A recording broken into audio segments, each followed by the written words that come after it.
मेरे अपने वालिद की एक पहली फ़िल्म तो नहीं थी, इससे पहले वो एक पंजाबी फ़िल्म मुंदरी बना चुके थे,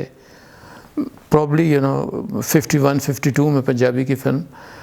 उसमें उन्होंने पब्लिसिटी के लिए मुंदरी अंगूठी होती है, तो उन्होंने बहुत सारी पीतल की अंगूठियाँ जो हैं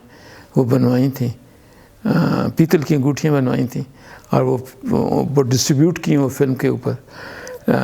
लोगों में। प्रॉब्ली वो लोग जो फ़िल्म देखने के लिए आते हैं या वो लोग जो फ़िल्म देखने के लिए नहीं भी आते, उन्हें भी दी वो फ़िल्में, वो अंगूठियाँ। लेकिन उसके बावजूद वो फ़िल्म नहीं चली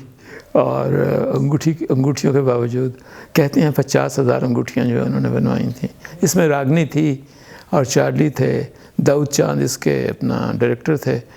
मुंदरी के, और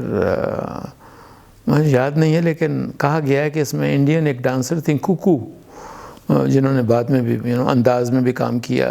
डांस थे उनके, अच्छी डांसर थी वो अपने ज़माने की, तो उनका भी एक शायद डांस था मुंदरी में, लेकिन उसके बावजूद फ़िल्म नहीं चली वो।